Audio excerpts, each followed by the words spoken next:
Welcome to my kitchen, it's Sophie from Kawaffle. We're based in Plymouth Market normally, and we make bubble waffles, hot chocolate and lolly waffles, which are a Belgian waffle. And normally you might recognise this kind of product that we make and fill with ice cream and fruit and chocolate and sweets. So unfortunately today we're not making that for you because most of you probably aren't likely to have the right kind of equipment in your kitchen, as bubble waffle machines are quite specialist. However, we are going to be making a really delicious recipe, which is gluten-free chocolate brownies. I say gluten-free, but don't be put off by that if you're not gluten-free, because they're really gorgeous, and everyone that's actually tried this isn't gluten-free and they really love them. So we hope that actually you're going to enjoy making them along with us, and we'd love your feedback at the end. Thanks! So, equipment that you'll need today. Firstly, you'll need some kind of dish. Now, I've got one like this. It doesn't really matter whether it is this shape or this size. Obviously, the different size might take difference in cooking, but this is a tin about 20 centimetres square. If you've got one with a false bottom, that's better, because then that means that you can push it and the brownies come out easily. I don't, so I'm going to be using some baking paper, and as you can see, I put a dollop of butter or margarine on the pan to make that stick. We're also going to be using a bain-marie, but you don't need to. If you've got a microwave and this worries you, then you can use that. This controls the heat better. So you'll need a saucepan with some boiling water in a minute, and some kind of bowl which doesn't touch the bottom, but rests quite nicely on your saucepan. It doesn't matter what size, as long as it's big enough to contain the chocolate and the eggs. So that's what you need there. If you've only got a microwave and you want to do it in a microwave, again, just make sure you don't put anything metallic in the microwave, and just do it on really short control bursts. You also need an oven, by the way, which you should put on a temperature of 160. If you use gas marks, then that's gas mark, let me just check, 4, okay? Or 180 degrees C if you don't have a fan assisted. Okay, so these are the ingredients you're going to need. Although it is a gluten-free brownie, you don't need any specialist gluten-free flour, because actually what we're going to use is simply corn flour. In a brownie, you really want it a bit stodgy and thick and fudgy. So we're not going to put a lot of any kind of flour really, even the corn flour, only a really small amount, because it's all the other ingredients that give it that consistency. You don't want it cake-like so it rises. So we're going to use corn flour. If you've got gluten-free flour, by all means use it. If you've got rice flour, equally you can use it. It will just give it a different texture because it will be a bit more grainy. So the other ingredients you need are 250 grams of butter. If all you've got is margarine, that's really fine. You can go ahead and use it. This recipe is really adaptable, so use whatever you've got in the cupboard to hand. Obviously it isn't going to be quite the same as if you were to use all the really good ingredients, but for the sake of having a really amazing chocolate fudge fix, it's going to be great. So we've got our butter, we've got 300 grams of dark chocolate I like. If you don't like dark chocolate, use milk, no problem. I've run out of dark chocolate, so I've actually added a bit of milk chocolate into this. It's no problem. 300 grams is basically 3 of the small packets. If you only have cheap basics chocolate, it's fine, it's not a problem. You don't need to use the finest chocolate. Obviously it'd be better if the better chocolate that you use. Anything above a 50% cocoa mix for dark is best. Then you've got 3 eggs. You've got 275 grams of soft light brown sugar. Now, if you just wanted to use white sugar, again, no problem at all. The brown sugar gives it a fudginess, which you won't get quite so much with the white sugar. But no problem at all if you want to use white, if that's all you've got in your cupboard. If you do use white, try and use caster, but again, it will be a bit more grainy if you use granulated, no problem there. Then we have our corn flour, and there's 75 grams of that. 1 teaspoon of fine salt. Try not to use big chunky bits. And then these bits are optional. So a teaspoon of ground coffee, any kind of instant coffee is fine in this. It just adds a really bit more, slightly bitter, but more unctuous kind of taste. I think I've said that word a couple of times now, sorry about that. You can also use walnuts or any chopped nuts, 100 grams if you wish. Sometimes I don't use walnuts, and instead I use 100 grams of chocolate chunks, so I like a couple of bits of bite in the brownie, so that's why I've chopped up the white chocolate quite thick, so if it melts a little bit as well, it's still going to have some kind of consistency. So that's it for ingredients. Hope you've got all that. Don't worry if you didn't hear it all, we'll actually write it all separate, so you'll be able to follow along at another time if necessary, okay? Okay, so let's prepare our equipment. So we've got our tin or dish, and as I say, because mine doesn't have a false bottom, I'm going to actually use some baking paper. You can also use baking parchment, greaseproof paper, it's basically the same thing. So because I don't have a false bottom, what I want to do is I want to make sure that a bit of this paper overhangs so I can get the brownie out quite easily. So it's not going to look pretty, but it doesn't matter. So basically, push this down so it slightly overhangs, and what this will do is it will ensure you can then lift the paper out and you don't waste any. So I put a tiny bit of butter at the bottom and that will just hold it in place quite easily. Okay, so you should have something like that. Put that to one side, and we're now going to prepare our bain marie, which involves a saucepan and a dish. You can use a Pyrex dish or a metal dish, anything like that, as long as it's okay with heat. And we're going to fill the saucepan with water to just probably about 2 centimetres, an inch from the bottom. So it needs to be boiling water, and you need to make sure that the bottom of your dish does not touch the bottom of the saucepan. So it just sits nicely like that.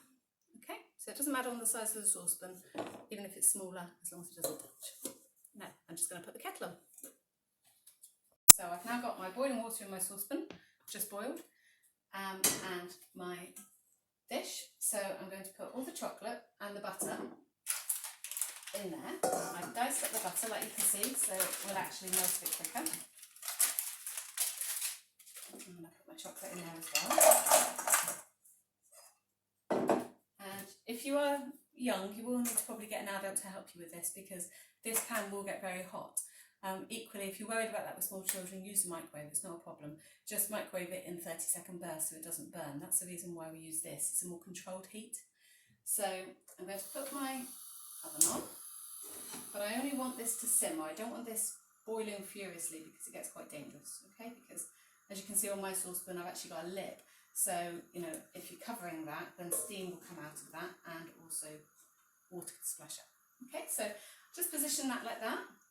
And what that's going to do is it's going to melt very gradually. So that means I can get on with doing something else while that's actually happening. So for the next stage, we're going to then need another mixing bowl if you've got one. So a bowl like that kind of size, doesn't matter if it's another metal one or if it's a plastic bowl, doesn't matter at all. And also some kind of blender. So you might have a big beautiful KitchenAid mixer. You might also only have a hand mixer, really doesn't matter. What you want to do is get a tiny bit of air into the eggs and the sugar, so that although yes we want that lovely fudginess, you don't actually, we want it to have a little bit of lightness so that you can eat more. Okay, so what we're going to do now is get your bowl, get your mixer, we're going to crack eggs and sugar into this bowl. So you want your 3 eggs,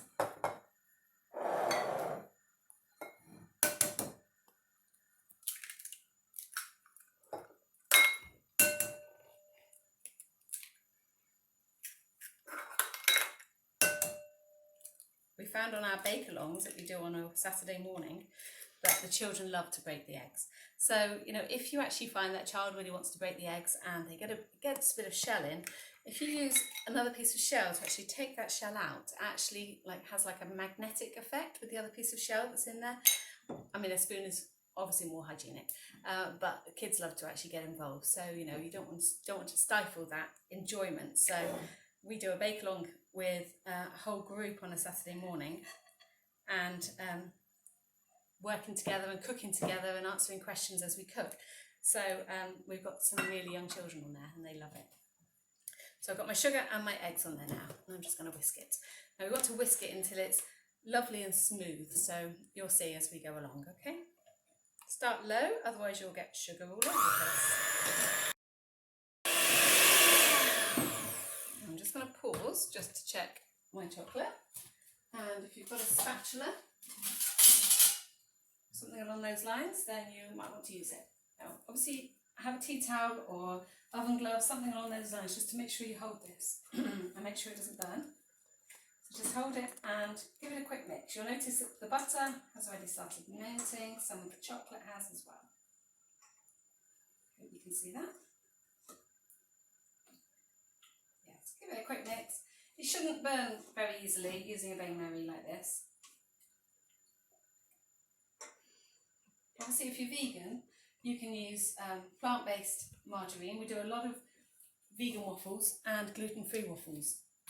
And so, you know, they're really popular. And that's why we thought we would do something for gluten-free customers, because a massive proportion of our customers require gluten-free diet. So that's why we thought it's really lovely to be able to offer a fantastic recipe for people who are gluten-free. But if you're vegan as well, and many of our customers are gluten-free and vegan, you obviously can make some adjustments to this, as you probably would know better than I would, in terms of using Flavour for the eggs, and also plant-based margarine, and also obviously plant-based chocolate. But obviously make those adjustments as you see fit, including the calculations of 3 eggs equivalent. Okay, right, so as you can see, it looks smooth at the moment. You've got some slight bubbles on top, but what we want to do is we want that to triple in size, or at least double, because then that shows it's got a bit of lift in it. So I'd like to do this until it kind of keeps going until I don't know if you can see quite the edge of this mucky bit of the bowl, but you'll notice in a minute it will expand a bit. All the while I'm keeping an eye on this. Give it a bit of a stir.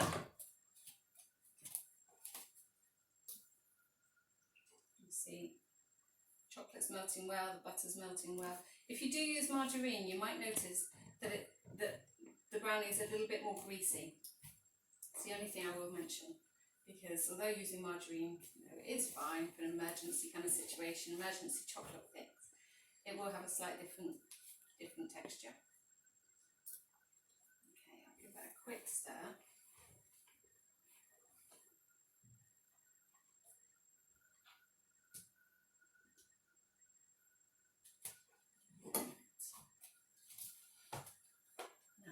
To the mixing. If you don't have anything like this, it's really worth investing in, because it's not even an investment, to be honest. They're about £10 from the supermarket, just the basics ones. They work fine, especially if you don't cook very often. You just want to use it occasionally. They're brilliant. They also come with a dough mixer, so you can make bread. I've never actually done that, but I just tend to use them for cakes. Okay.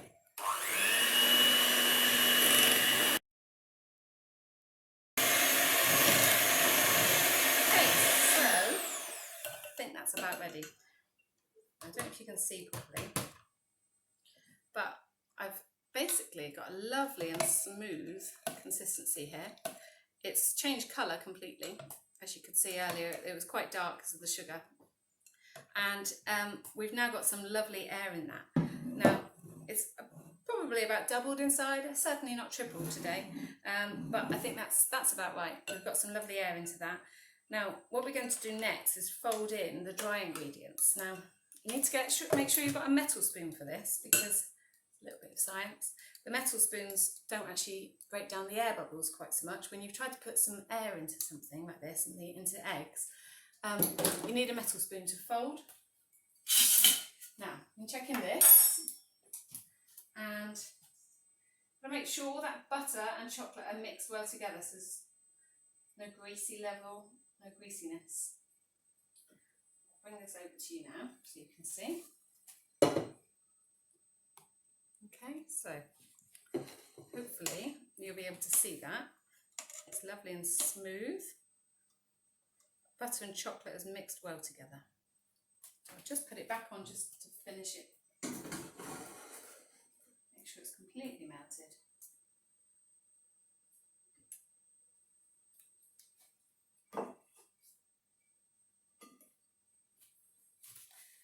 Okay, so back to the dry ingredients. So what we're going to do now is we're folding in the corn flour, the salt, so a teaspoon of salt, and if you're using it, the coffee. So it's just a teaspoon of coffee in there. And we're folding this into the mixture. So what that basically means is kind of not mixing. We don't want to mix like you would with the electric beaters.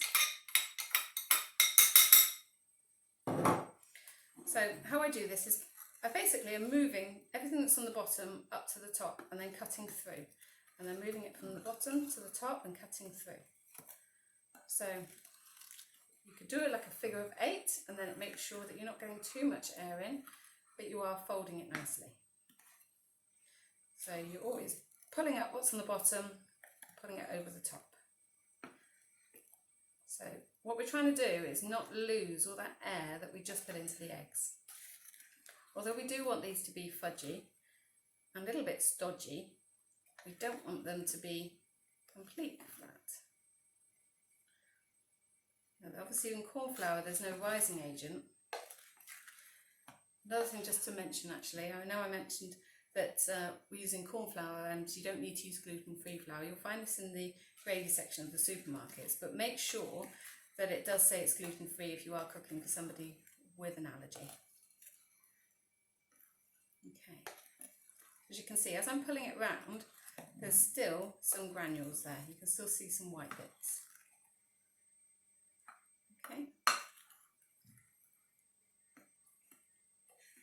Now, for this part of the recipe, if you're doing it with children, I'd say probably let an older child do this, because young ones tend to be a bit too vigorous with this and they might knock all that lovely air out.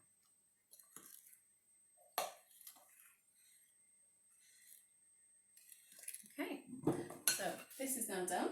I'm turning that off completely and removing that from the heat. Now when you take this bowl off, be careful of the steam, because obviously it's a tiny bit of steam's coming out of there at the moment, so as soon as you lift this it will be damp under there, so be careful of that as well. Okay, so there you go. So just put it to one side just to cool, and take that pan off there because that's really hot. Right, so as you can see, my mixture's all folded in nicely.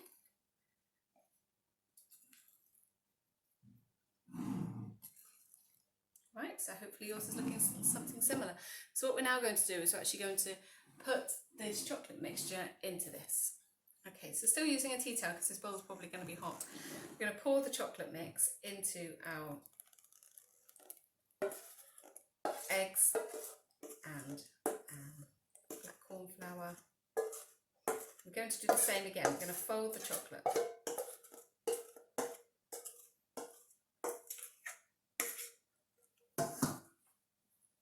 Okay, so you'll notice at the moment you can't really see that chocolate, but the more I keep folding it, the darker this will get, and you get lovely splashes of darkness as you're doing it. Okay, so you're kind of pulling what's on the bottom up to the top, not mixing vigorously at all. So we want this all to be a beautiful chocolatey colour in a minute, instead of at the moment it's quite marbled.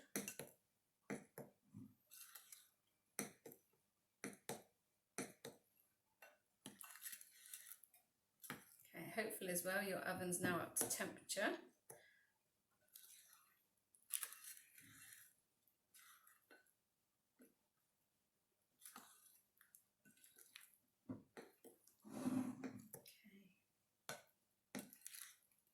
So if you are gluten free and you've not actually popped down to the market before to actually try the kind of things that are being sold down there, you really should pop down, because gluten free and vegan, there's some amazing options down there for food. Our waffles are gluten-free and vegan, not or, so you'd be able to try beautiful ice cream, squirty cream, fruits, sweets, all of which are vegan and gluten-free. So yeah, pop down and see us, because we'd love to see you and introduce you to our wonderful waffly world. Even our savoury waffles now we're now offering, with cheeses and meats if you're into that, and salads and things are really beautiful and available as gluten-free and vegan as well. So there you go. Hopefully you can now see this is a beautiful dark deep chocolatey colour. So I'm going to pour that now into my dish.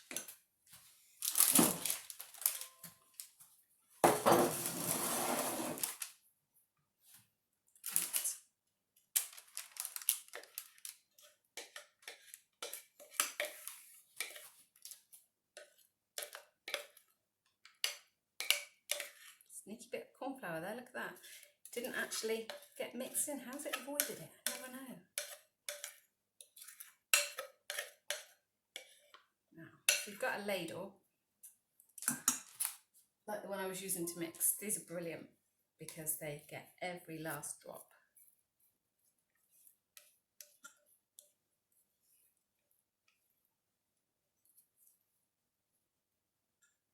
Okay, now you might have noticed we haven't yet put our white chocolate or walnuts or anything else in.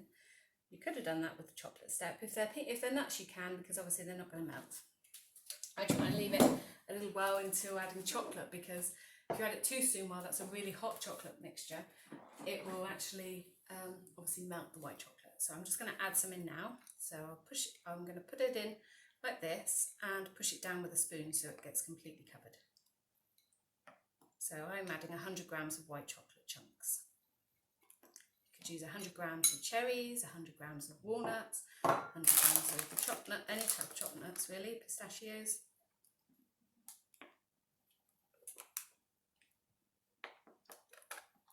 When we did this a few weeks ago, other people added raisins, but make sure raspberries, but make sure you don't add juice, because obviously that will change the consistency of this. They also added almonds, sultanas. We had people adding Cadbury's cream eggs, caramel eggs, all sorts of different things, mini eggs on top. So if you're going to do that, don't add them yet, because if you add them yet, obviously they'll completely melt in the oven. We add those actually when they're cooked, and we push them down quite quickly after getting them out of the oven, so they still start to melt, but you don't lose texture completely. Okay, so we're now going to put this in the oven. We're going to cook it for about 35 minutes, and until it's a little bit wobbly on top, but still, sorry, firm on top, but wobbly in the middle a little bit. So you want to put this in about your middle shelf.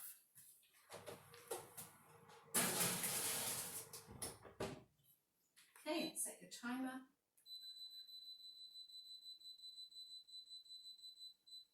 "35 minutes. Right, and we'll come back and check on those in a bit. Right, so my timer's gone. I'll just give it all a bit of a check. Now, I know from before, some ovens actually needed a bit longer.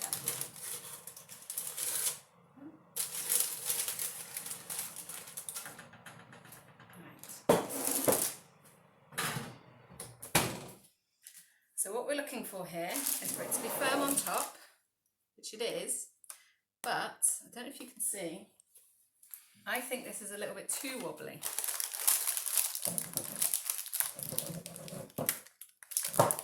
Not too bad, but I think it just needs a bit longer. Now if I put something in there to test actually how cooked it is, it's going to firstly crack the top, because mine's actually a little bit crunchy.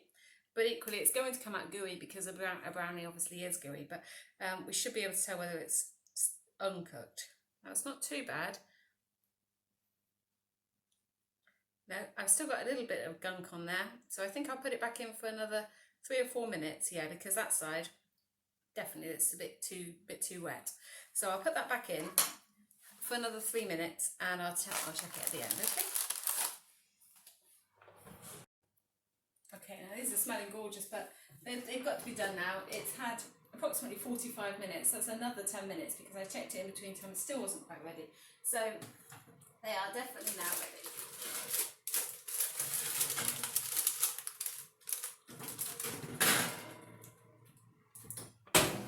Okay, so as you can see, I've got a nice crunchy top.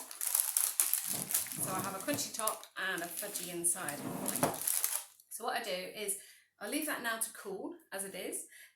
Don't take it out yet, because if you take it out, it will still be too hot, and so it will be really, really soft. So we let that cool completely. You can eat it while it's still a little bit warm, but really make sure it's cold. If you wanted to stop the cooking process of this, you can put this pan, because I don't have a false bottom on this pan. Remember, mine's a ceramic one. If you had a metal one, you could put that into water now. I wouldn't do it with a ceramic one because it might crack. But you could put a metal one into water, and that stops that cooking process quickly. So it maintains that fudginess.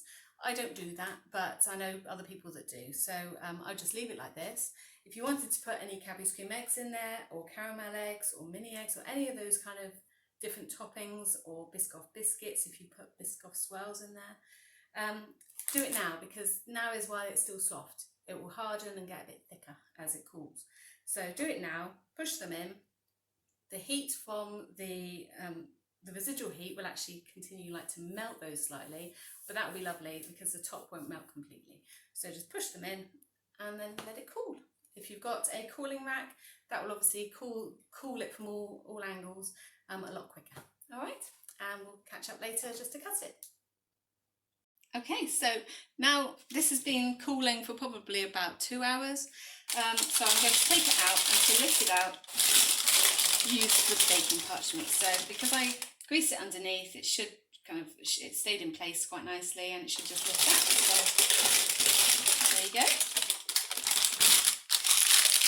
You can see it's sunk a little bit in the middle. Really not a problem.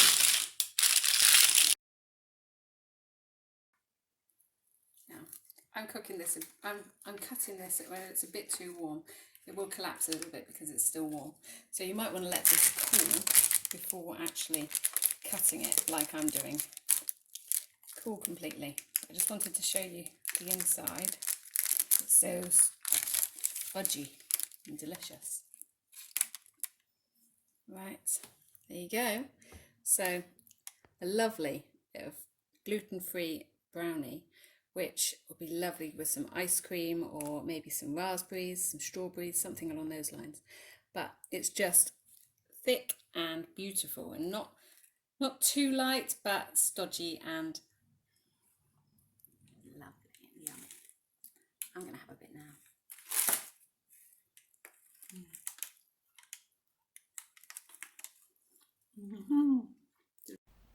Right, that's us done. So I hope by now you also have a plate of delicious brownies, looking something along the lines of these.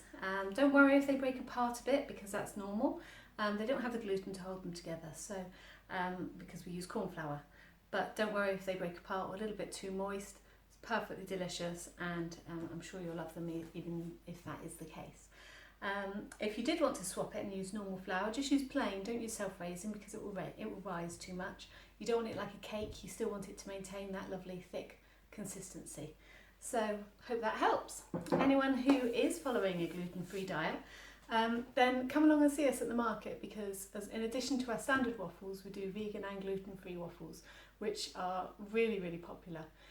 Loads of different options, and we're very much aware of keeping things cooking on separate equipment. So don't worry, we've got something for everyone, and I'm sure you'll find it's really delicious. It's very popular. If anyone wants to ping me across any messages, any questions about this today, or any of our products that we sell, you can look on our website. You can contact us through that, or our Instagram is Kawaffle Plymouth, or our Facebook page is just Kawaffle. We'll happily answer any of your questions, love to chat, love to kind of meet new customers or potential customers, so feel free. We also do a bake along on a Saturday morning now, just while we're doing this crazy times, just to give people something to do and kind of do together. So if you'd like to join that, we'll happily have new members. We do them in small groups, so you can chat and ask questions while we cook together. So if you wanted to contact us about that, then just again send me a message. We'd love to have anyone new joining in. We do everything from, we've done cookies to cupcakes to we're doing key lime pie this week. We've done cheesecake.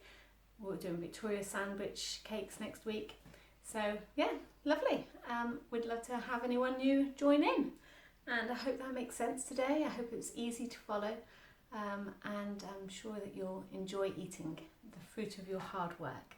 So that's what I'm going to go and do now. See ya, bye.